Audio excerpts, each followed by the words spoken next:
नमस्कार, आप देख रहे हैं CNZ रिपोर्ट्स।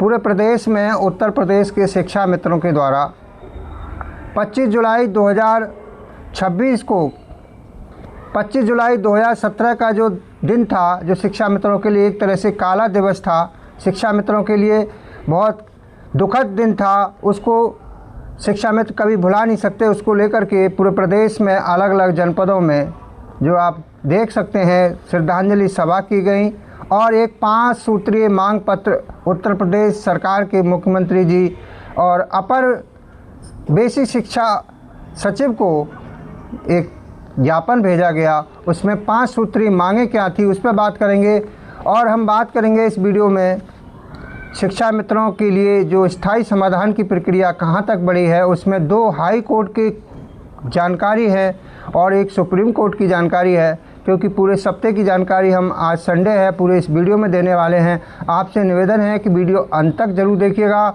वीडियो लाइक करके शेयर ज़रूर कीजिएगा ताकि सभी शिक्षा मित्रों तक ये वीडियो पहुँचे और सबको सही जानकारी प्राप्त हो सके।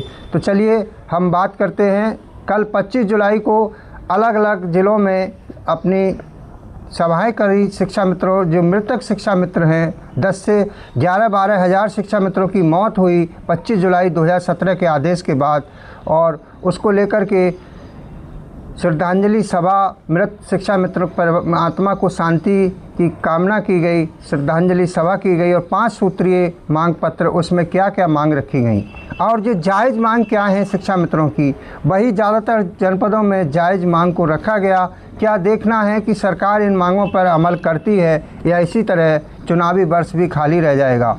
तो देखिए उसमें जो पहली मांग थी शिक्षा मित्रों को, सभी शिक्षा मित्रों को स्थायी नियमित शिक्षक का दर्जा दिया जाए, उसमें उनकी सेवा काल 62 वर्ष 12 माह किया जाए। उसमें ये भी मांग शामिल थी, पहली मांग की जो शिक्षा मित्र टीटी पास नहीं हैं उनको स्पेशल टेट जो विभागीय टीटी शिक्षकों को कराया जा रहा है उसमें शिक्षा मित्रों को भी शामिल किया जाए। दूसरी मांग ये थी कि जो शिक्षा मित्र टीटी पास हैं और CTET पास हैं उनको स्पेशल एजुकेटर्स, जैसे कि कोर्ट के आदेश पर स्पेशल एजुकेटर को डायरेक्ट सहायक अध्यापक पद पर नियमित किया गया है, उसी तरह शिक्षा मित्रों को जो TET CTET पास हैं नियमित किया जाए। दूसरे के बाद तीसरी मांग ये थी कि जो शिक्षा मित्र TET CTET पास हैं उनके लिए रामशरण मौर्य जजमेंट 20/11/2020 3707/2020 में जो सुप्रीम कोर्ट ने एक आदेश दिया था जिसमें फुल पावर सरकार को दी थी कि सरकार जैसे चाहे वैसे इनको नियमित कर सकती है। और ये बात जब उठी थी जब 69,000 शिक्षक भर्ती में शिक्षा मित्रों के लिए मांग की गई कि जो शिक्षा मित्र 40-45 कट ऑफ में है उनको शिक्षक बनाया जाए, तो सरकार ने उनको उस समय नौकरी से वंचित किया और आगामी भर्ती में ये आश्वासन दिया कि जो हमारे पास 51,112 पद हैं उनमें शिक्षा मित्रों को जो 37,000 शिक्षा मित्र उस समय 40-45 कट ऑफ में थे उनको ये कहा कि हम आगे इनको इसमें शामिल करते हुए इनके लिए पद देंगे। और एक मौका भी सुप्रीम कोर्ट ने आर्डर में दिया कि एक बार और अवसर उन्हें शिक्षक बनने का दिया जाएगा। वो सरकार के विवेक पर होगा कि सरकार इनको इस अवसर का लाभ किस प्रकार से देती है। तो पूरी पावर सुप्रीम कोर्ट ने सरकार को दे रखी है। अब सरकार इसमें आनाकानी नहीं कर सकती, सरकार जैसे चाहे वैसे शिक्षा मित्रों को शिक्षक बना सकती है। तो इसमें सुपर टेट से मुक्त रखा जाए, ये मांग तीसरी मांग थी।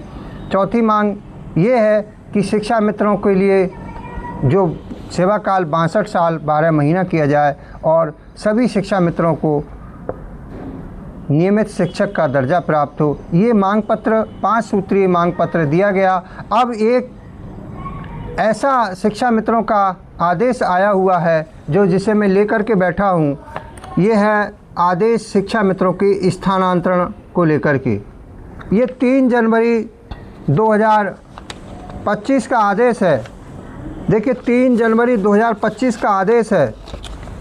3 जनवरी 2025 के आदेश में शिक्षा मित्रों को एक पूरा स्थानांतरण के लिए समय सीमा और एक तरह से पूरा कार्यक्रम जारी किया गया। एक कमेटी बनाई गई थी, उस कमेटी में जो बनने थे उनके नाम भी दिए गए हैं और उनके शिक्षा मित्रों के मूल विद्यालय वापसी और जो दूसरे जनपद में वापसी का आदेश हुआ, लेकिन अभी तक ये आदेश 1 साल नहीं 1.5 साल बीत गया और अभी तक लागू नहीं हुआ। इसके बाद एक और आदेश जारी हुआ, वो भी मैं दिखा देता हूँ। ये आदेश है 12 जून 2025 का। देखिए, उसके 6 महीने बाद 12 जून 2025 यानी इसको भी 1 साल बीत गया। इसमें जिलों के लिए आदेश दिया गया कि पहले चरण में शिक्षा मित्रों को मूल विद्यालय भेजा जाए और दूसरे चरण में शिक्षा मित्रों को दूसरे ज़िले में भेजा जाए। जो दूसरे जनपद में महिलाएं या ससुराल में जो जाना चाहती हैं, जिनके पति दूसरी जगह रहते हैं और महिला दूसरे जनपद में हैं, उनके लिए था 12 जून का आदेश। देखिए, इसका भी आदेश अभी पालन नहीं हुआ है। उसके बाद में एक जो आदेश और आया था 9 दिसंबर 2025 को। 3 आदेश सरकार ने जारी कर रखे हैं और अभी प्रदेश स्तरीय टीम के द्वारा लखनऊ में अपर मुख्य सचिव बेसिक शिक्षा से मुलाकात की गई, तो उन्होंने कहा कि हमने ज़िले को पूरा दिशा निर्देश जारी कर दिया है। अब मूल विद्यालय का आपका काम तत्काल शुरू होगा, अपने अपने जनपद में जाकर बात करिए। इसको लेकर के संगठन के द्वारा एक अल्टीमेटम भी दिया गया है। अल्टीमेटम ये दिया गया है कि अगर 31 जुलाई 2026 तक शिक्षा मित्रों को मूल विद्यालय का आदेश जिलों से जारी नहीं होता है, सूची जारी नहीं होती है, तो 5 अगस्त को जनपद स्तरों पर हर जनपद में शिक्षा मित्र जिला बेसिक शिक्षा अधिकारी कार्यालय पर धरना प्रदर्शन करेंगे। ये देखिए मांग है स्थानांतरण को लेकर के। तो मुझे लगता है कि सभी शिक्षा मित्रों की ये मांग आ गई, इसमें कोई शायद नहीं बची है। देखिए, मांग रखना चाहिए और शिक्षा मित्रों को एक्टिव होना चाहिए। अभी आपने देखा कल 25 जुलाई को ही कॉकरोच जनता पार्टी का जंतर मंतर पर जो 37 दिन से आंदोलन चल रहा था, आखिर उनकी एकता के बल पर सरकार को झुकना पड़ा और सरकार ने उन 3 मांगों को मान लिया। जो 3 मांगें उनकी मेन थी, उसमें उनका मेन मांग थी धर्मेंद्र प्रधान जो केंद्रीय शिक्षा मंत्री हैं उनका इस्तीफ़ा, लेकिन सरकार ने उनका इस्तीफ़ा भी करा दिया। दूसरी मांग थी कि जो धरना दे रहे वहाँ CGP के जितने भी कार्यकर्ता थे या कोई भी वहाँ पर छात्र था जिसके खिलाफ बीजेपी शासित किसी भी राज्य में या दिल्ली में जंतर मंतर पर आंदोलन में अगर उनके खिलाफ FIR हुई तो वो FIR भी सरकार ने वापस लेने का लिखित में समझौता किया। तीसरी मांग थी कि जो भी CGP के कोई भी कार्यकर्ता या जो छात्र नीट परीक्षा लीक होने के बाद आत्महत्या किए और मृत्यु को प्राप्त हो गए, उनके लिए 1 करोड़ रुपए की मांग की गई। लेकिन तीनों मांगें सरकार ने मान ली हैं। 1 करोड़ की मांग पर सरकार ने आश्वासन दिया है कि जो लीगल प्रोसेस होगा उसके तहत उनको पैसा मिलेगा। तो देखिए, आपको भी अपनी मांग मनवाने के लिए अपना मांग पत्र, अपनी लड़ाई, अपना संघर्ष, एकता आपको बनाए रखना होगा, तभी आपको आगे कुछ मिलेगा। अब बात करेंगे हम अगला चरण कोर्ट की लड़ाई पर।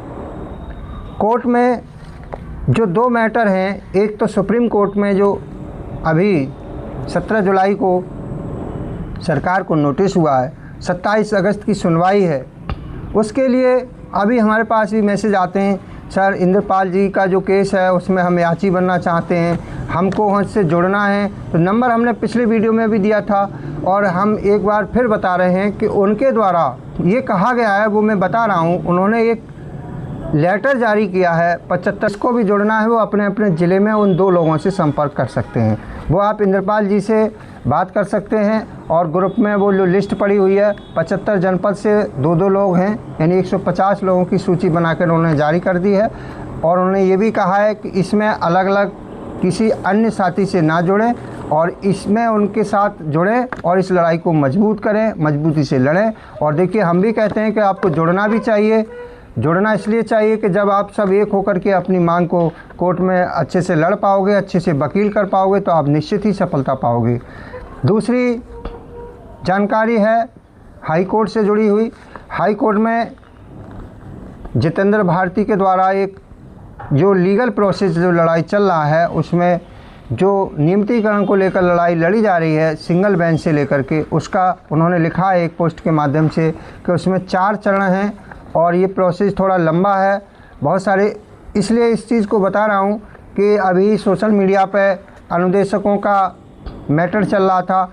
अनुदेशकों के खिलाफ एरियर देने के खिलाफ उत्तर प्रदेश सरकार सुप्रीम कोर्ट में गई और सुप्रीम कोर्ट में सरकार की जो रिव्यू थी उसे सुप्रीम कोर्ट ने खारिज कर दिया।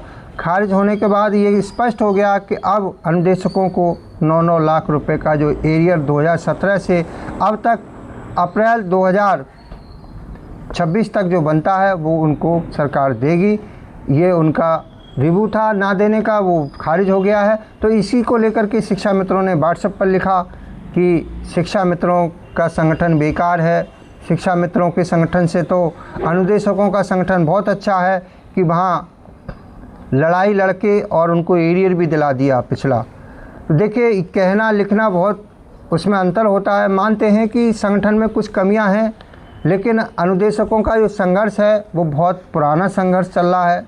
2018 से उनकी लड़ाई चल रही थी और आखिर 2026 में जाकर सफलता मिली है। इसी तरह शिक्षा मित्रों की भी लड़ाई जो है वो पुरानी लड़ाई चल रही है। इसको लेकर के जितेंद्र भारती ने क्या लिखा है, उन्होंने कहा है, उसको भी मैं पढ़ के बता देता हूँ। शिक्षा मित्र नियमितीकरण प्रकरण कानूनी संघर्ष के 4 महत्वपूर्ण चरण हैं। उन्होंने लिखा है, प्रिय संघर्षशील शिक्षा मित्र साथियों, नियमितीकरण प्रकरण में कानूनी लड़ाई एक लंबी प्रक्रिया है। इसे समझना और प्रत्येक चरण के लिए मानसिक और कानूनी रूप से तैयार रहना होगा।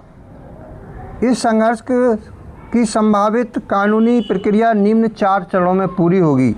उन्होंने कहा कि पहला चरण है सिंगल बेंच के दिशा निर्देश। सबसे पहले माननीय उच्च न्यायालय से सिंगल बेंच से शासन को उचित दिशा निर्देश प्राप्त करने का प्रयास किया जाएगा, जैसा कि अभी पिछले केसों में किया गया था। अब उन्होंने फिर दूसरे चरण में लिखा कि शासन के निस्तारण को सिंगल बेंच में चुनौती, सिंगल बेंच के दिशा निर्देश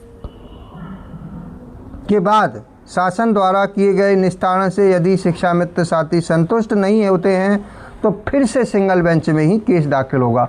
जैसा कि अभी हम बता दें, जो पीछे 10-15 निर्देश सरकार को दिए थे सिंगल बेंच ने, अगर उससे अब शिक्षा मित्र संतुष्ट नहीं है, सरकार ने वो निस्तारित कर दिए, खारिज कर दिए, तो फिर उसी सिंगल बेंच में केस दाखिल किए जा रहे हैं।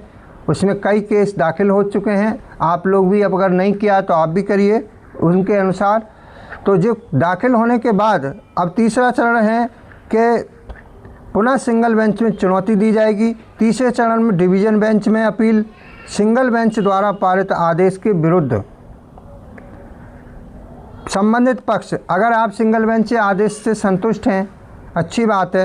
अगर सरकार संतुष्ट है तो अच्छी बात है। अगर सरकार संतुष्ट नहीं होगी तो आपके पक्ष में मान लीजिए आदेश आता है तो उसको लेकर सरकार डबल बेंच में जाएगी और डबल बेंच के डिसीजन जो आएगा, मान लीजिए आपके पक्ष में आया तो अच्छी बात है, आपके खिलाफ आया तो आप फिर सुप्रीम कोर्ट जाएंगे। मान लीजिए सरकार सिंगल बेंच के बाद डबल बेंच में जाती है आपके खिलाफ और सरकार हार जाती है, आपके पक्ष में डिसीजन आता है तो सिंगल बेंच के बाद डबल बेंच का जो डिसीजन है आपके पक्ष में आता है तो वो सरकार को मानना पड़ेगा, आपका हक आपको देना पड़ेगा। अगर सरकार नहीं देती है तो उसको लेकर फिर आप सुप्रीम कोर्ट जा सकते हैं, तब रास्ता बनेगा। तो इसके लिए थोड़ा प्रोसेस लंबा है।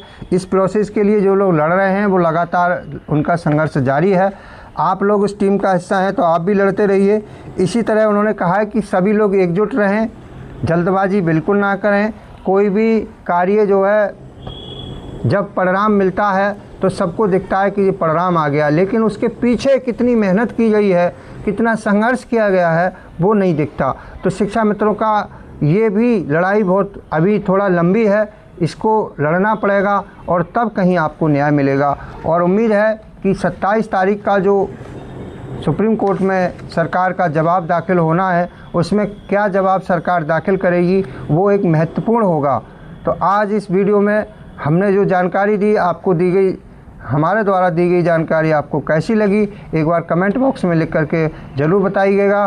तब तक हम अगली वीडियो लेकर आएंगे, तब तक आप कमेंट बॉक्स में बताइए ताकि आपकी कमेंट को पढ़ करके हम आगे भी मोटिवेट होकर नई वीडियो बनाते रहें। नमस्कार, धन्यवाद।